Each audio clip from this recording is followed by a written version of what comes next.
go through our possibles pouch. This is not perfect. There are actually a couple things that I really want to change about this, but this is what I'm carrying with me right now in the field. I got started on a possibles pouch by a good friend, the same friend actually who introduced me to that Borealis saw, and I'm pretty sold on it now. Mine is quite large, probably could be pared down, but I also feel like it's missing some stuff, so I don't know. But we are like many hours away from help here, so I like having it. So this is more than just like a first aid kit. This is actually like kind of a full survival kit. So I'm gonna pull everything out here.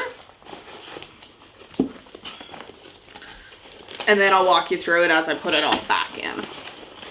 And I should also say I always have in my pocket a knife. So this possibles pouch should have a knife in it.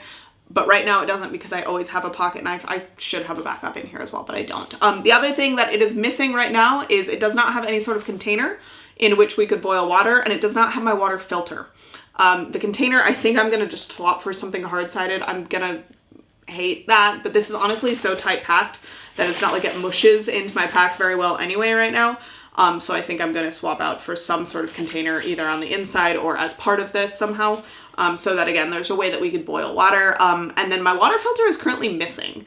Tony actually carries one in her pack, so we are covered on that front, but I would feel a lot better if I had one in here as well because sometimes we separate. Also, I try to keep this stocked as just like anytime I'm out in the woods with my dog, I have this with me. So I'm not always obviously out with Tony. So here, these are zip ties. These are in the event of a dog getting trapped in a conibear or a body hold trap. We don't have a lot of those up here. There's not much beaver trapping here. It's almost all leg hold traps and snares. And we do carry wire cutters that we can get the dog out of the snare with if we need to. And luckily our boat captain is actually a trapper, so he's very good at those. So we do carry those anyway. And then here I've got a tourniquet. Kind of self-explanatory. I have been a wilderness first responder for 11 years and I have just started carrying one of these now. I've always kind of gone back and forth about whether or not they're needed or, I mean, but the reality is if you're ever in a situation in which you need a tourniquet, you want it. So I'd rather have it and never need it, I guess. And then here I just got this canine quick reference guide from Ready Warrior LLC. It's laminated. It's got some basic reminders about like massive hemorrhage control. I just opened to some respiratory management for dogs. Some heat stress reminders, transport considerations, snake bite information, how to do canine CPR, what to do if you've got an unconscious canine.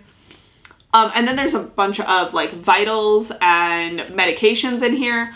Most of the medications that are in here are not things that I carry or have access to, so it's a little bit less helpful than I'd hoped.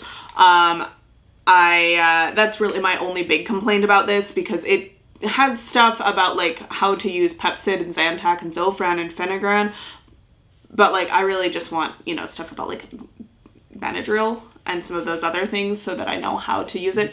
It also, you know, it's got fentanyl and morphine in here, which I don't carry with me, but I suppose if you're a special forces sort of person, your medic would have that sort of thing. So useful for them, but overkill for us. Next up, I've got a couple loose items just because they didn't fit. So I've got a roll of vet wrap and a roll of soft surgical tape. Those are for wound care, wound management. So we'll just go right from there into the wound care management bag. And this is also medical. So then first we're going to go into the little sub kit. This is wound management and medical. So I also, in permanent marker on the outside, I have what should be in here so that it's easy to do inventory. And I believe in one of these I also have a piece of paper that says what has been used up. So I can just fill that out whenever I use something, and then routinely I can kind of check on that and fill it back up. One of these containers actually also has a piece of paper and a pencil. We'll get to that in a second. So that if I take something out and use it up, or lose it, or just think of it and really want to get it into my possibles pouch, I could just write it down and put it in there. But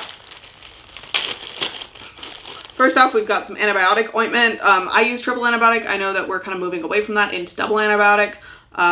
It's what I've got. I'm still using it up. Hand sanitizer. You don't want to be dealing with wound care with dirty hands if you can avoid it. Some ibuprofen.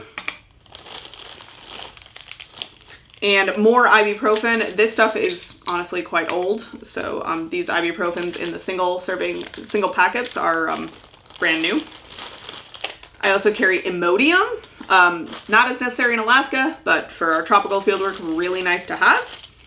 Benadryl. Dayquil and NyQuil. A roll of sterile gauze. In the event of like a big bleed of some sort, this would not be enough. We'd be using t-shirts as well. Sudafed. A whole bunch of sterile alcohol prep pads. Steri strips. So these are kind of strips that you can use to close a wound and keep it closed. They're awesome. Let's see what else in here. And then this is Vet Bond. Another nice tissue closer. Let's see, more Steri strips. I'll get just those out of the way. Moleskin. This is for blister management for people. And this goes with the Vet Bond. And then we have some Theraflu drink powder. A lot of these are kind of nice to haves, but I like to have nice to haves. This is not like your stripped down survival kit. This is like, we're trying to stay comfy here. I've got some gauze sponges. Motrin. More alcohol prep pads. And kind of a variety of Band-Aids. I actually used quite a few of these up quite recently, so I need to replenish these when I cut my hands a couple weeks ago in the field. So I'm going to put all of these away. We'll dive into the next bag. There we go. I used to actually have all of these things loose, but I really like having them in the bags now, just so that if, you know, there's something medical, we just pull this out right away. And we're not like digging around looking for the Steri strips. All right, so now we'll just go right into miscellaneous because it's the closest one to me. So this one has a pencil, piece of paper where I write down things that are missing. So I'm actually going to put in that this needs new Band-Aids. And I'm going to put more ibuprofen down because I only had about three servings. And, you know, as anyone who menstruates knows that might actually not even really get you through a day of just kind of menstrual cramps. All right, so then this is Sudicon. It's an anti-defense spray wipe. So in the event of having to use our bear spray, we would use this to take care of ourselves if it blows back onto us. This is an oatmeal bar. You kind of rehydrate it and it's some calories. They're disgusting. I like keeping gross snacks in my Possibles pouch so that I'm not as likely to just break into it just because I'm only going to go into this if I really need those calories. Couple liquid IVs, some chapstick, cortisone itch cream, and bug spray.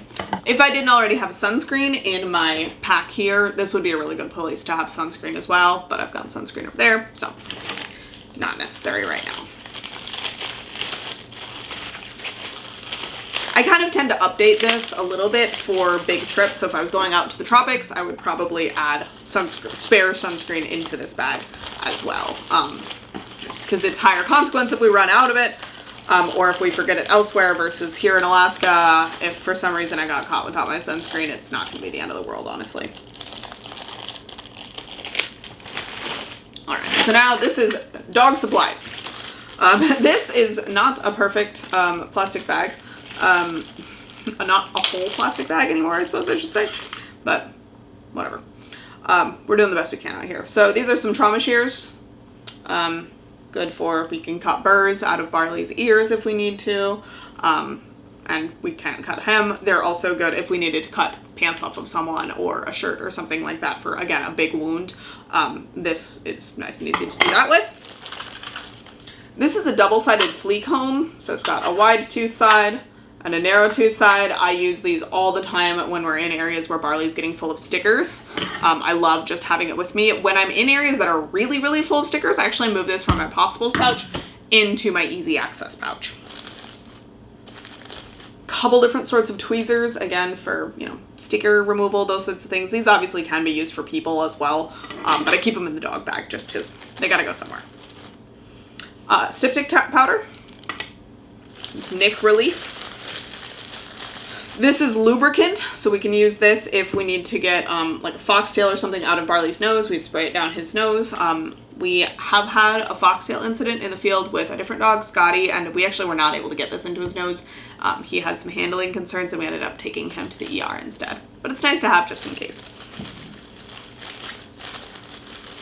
Then I've got some gabapentin. I have a more extensive medical kit in our truck, but just for like, we got to get the dog home, GABA is fine for that. I'm not a veterinarian, you know, talk to your vet about what you need for that. But that's what I'm comfortable carrying for us. Hemostats, so these could be used in the event of a massive bleed and we actually need to close off an artery or something and close, you know, shoop it down. Also good for, again, removing stuff from nose or ears or pulling really big stickers out. And then we've got a thermometer if we need to track Barley's working temperature or if something else were to go wrong and we need to know his temperature, we can do so. Lube is a nice addition for that. This stuff should all probably go in some sort of sturdier bag because there's a lot of pointies in this bag, but all of this is always a work in progress. I swear it all fits. I don't know how, but it does. All right, and then this is kind of more, again, like survival stuff. So I have several rolls of paracord. These could all be gutted into multiple different streams if needed, but nice for shelter making, emergency dog leash, whatever else it might be. Fire starter bricks, and I actually have a bunch of these because I'm working through. I'm kind of partway between two different products right now, but these are all just little fire starter bricks. Really, really nice in really wet environments here, or if you just need to get a fire started and you don't really want to be playing bushcraft. This is a little pen light. I, again, try to test this before expeditions. This is really nice in the event of needing to look down your dog's nose or into their eyes, into their ears for something. Also, it's a light. I like having a couple different ways to start a fire. This one, like, honestly, this is just for fun most of the time. But, you know, if the lighter got really wet or somehow got ruined, it's nice to have a backup. You can't really break this. You could lose it, but can't break it. Lighter. Super glue. This could be used for wound care, but obviously can also be used for 500 other things. A teeny tiny sewing kit. This has actually come in handy a couple times when packs have ripped or something like that. Hot hands. Again, I have horrible circulation. A bit of a mirror shard that we could use as a signal mirror. And then a Mylar blanket. So a little bit of shelter. Again, what I am missing in here is probably ideally a headlamp, although I have a headlamp in my main bag. A knife, but I have a knife in my pocket, but it would be nice to have two. And then some way to purify water. So either that filter, normally I carry a Sawyer water filter and the bag associated with it in here. I don't know where they are though. I don't think they came to Alaska and I'm not quite sure how that happened in the Flurgate packing because usually this whole bag just stays together, but somehow they're not with me. Anyway, so in the event, and if I didn't have that, then my next backup would be to have some sort of container that I could use to boil water, and I also don't have that. So ideally, I move all of those things back in, but otherwise, that's my pack. And this, again, this Possibles pouch just lives at the bottom of my pack whenever I go out. It is heavy. I rarely need to open it. I rarely need to use it, but it is the sort of thing that gives me a lot of peace of mind to have with me just in case. Even better to actually know how to use it.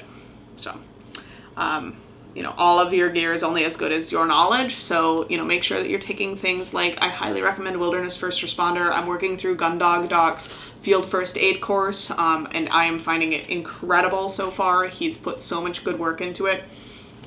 We also just took like a cold water survival course through the Alaska Maritime Safety Education Association. I think that's what AMC stands for. So, you know, get out there, get trained, and you know, make sure that you're updating your pack for your needs, the sort of weather and conditions that you're going to be running into. This is what we carry for our field work in Alaska. Again, I might do an updated video for our next big project as our needs change. Again, my name's Kayla. I'm with Canine Conservationists. If you're interested in becoming a canine conservationist, we have a Patreon where you can join our online mentorship club and learn more about being a conservation detection dog handler. It starts at just a couple bucks a month. Or we also have a full course for people who are interested in becoming more like professional trainer handlers. That course is priced at currently $750 to $950, but we have generous scholarships available. We do sales occasionally, so definitely check all of that out. It's at canineconservationists.org. And hopefully we'll either see you here on YouTube again soon. We'll see you in either the course or the Patreon, or just, listen to the podcast and follow us on social media, and we'll see you then. Stay safe out there.